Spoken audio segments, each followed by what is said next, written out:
ሀገራችን ኢትዮጵያ አጠቃላይ ኢኮኖሚው እየተነቃቃ ይገኛል። የኤክስፖርት አቅማችንም አምና ከነበረው 100% ጨምሯል። ግን ይህ ነገር ቀጣይነት እንዲኖረው መስራት የሚገቡ ስራዎች አሉ። በኤክስፖርት አሁን በኤዥያ አጠቃላይ የተነቃቃ ውጤት እያመጡ ካሉ ሀገራት ግንባር ቀደም በሚባል ደረጃ የምትጠቀሰው ቪየትናም ናት። ቪየትናም በአመት እስከ 400 ቢሊዮን ዶላር የሚጠጋ ኤክስፖርት አላት። ኢንቨስትመንት የሳበችው ኢንቨስተሮች እዚህ አምርታ ወደ ብዙ ሀገር ትልካለች። ይህንን የኤክስፖርት ልምድ መቅሰም፣ የሚጎሉ ነገሮች ማሟላት እና የነሱን ፓዝ ተከትሎ የኤክስፖርት አቅማችንን ማሳደግ በእጅጉ ያስፈልጋል። የጀመርናቸው ነገሮች አሉ፣ ግን ሳይዙ አነስ ያለ ስለሆነ እሱን ለማሳደግ ዋና ዓላማው እና እዚህ ፑቶ በሚባለው ፕሮቪንስ የኢንዱስትሪ ሲቲ ነው የሚባለው። እንዳያችሁ በጣም ሰፊ የኢንዱስትሪ ከተማ ገንብተዋል። የተሟላ ኢንፍራስትራክቸር አላቸው። እኛ በመጠኑ አዳማ፣ ሐዋሳ፣ ኮምቦልቻ፣ ባህር ዳር እንደሞከርነው ነው፣ ግን በጣም ሰፊ ሲቲ ያላቸው። እዚህ ውስጥ ካሉ የኢንዱስትሪያል ምርቶች አንዱ እና በጣም ዋናው ቶዮ ሶላር ነው። ቶዮ ሶላር የጃፓን ኩባንያ ነው። እዚህ ቪየትናም የሶላር ፓናሎች እያመረተ ወደ ብዙ ሀገራት ኤክስፖርት ያደርጋል። ክሊን ኤነርጂ ፖሊሲያችን ነው። እነዚያ ክሊን ኤነርጂ ግን ዳይቨርሲፋይ ሆኖ ካልሰፉ በቀር የኤነርጂ ፍላጎቶቻችን አናሟላ። የኤነርጂ ፍላጎታችን ካልተሟላ ደግሞ የምናስበው የተቀላጠፈ ኤክስፖርት እና ንግድ ስርዓት አይፈጠርም። ለዚያ ይህንን ኩባንያ በቅርቡ ወደ ኢትዮጵያ ጋብዘን ነበር። የጀማመራቸው ስራዎች አሉ።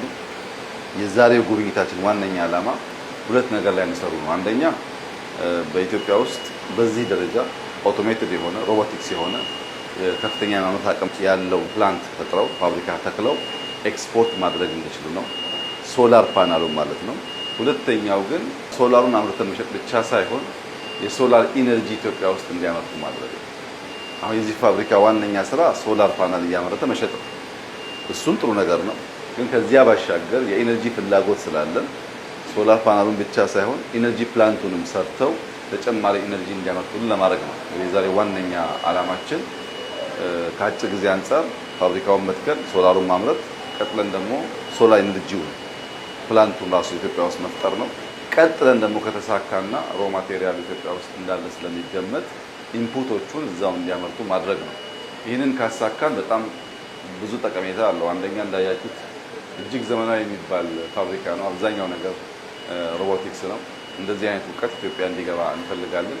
ሁለተኛ ከኢምፕሎይመንት አንጻር ወጣት ኢንጂነሮችን እነሱ ጋር በማስገባት በማስተማር ይሄን የእውቀት ሽግግር ማረጋገጥ እንፈልጋለን። ክሊን ኤነርጂም ያስፈልጋል።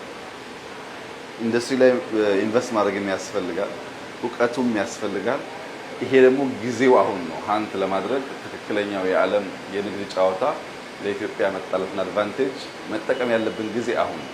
በንጽጽር ብዙ የሚገዙ ሀገራት ያስቀመጡት ታሪፍ ላይ የኛ ዝቅ ይላል፣ ከዚህ ሀገርም ዝቅ ይላል፣ ከብዙዎቹ ዝቅ ይላል እና ያን አድቫንቴጅ ለመጠቀም እንደዚህ አቅም ያላቸውን ትላልቅ ኩባንያዎች እናነጋግራለን። እኛ የተሻለ ፖሊሲ ስላለን ዓለም ላይ ለመነገድ አስቻይ ሁኔታዎች ስላሉ መጥታችሁ አብረን ብንሰራ ትጠቀማላችሁ፣ እንጠቀማለን ብለን እንጋብዛቸዋለን። ዛሬ የተሳካልን ይመስላል።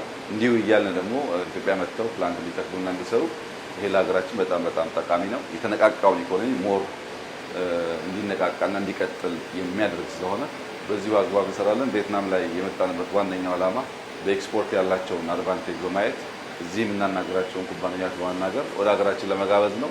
እንግዲህ አሁን ተሳክቶልናል፣ ይቀጥላል የሚል ተስፋ ነው ያለው። አመሰግናለሁ።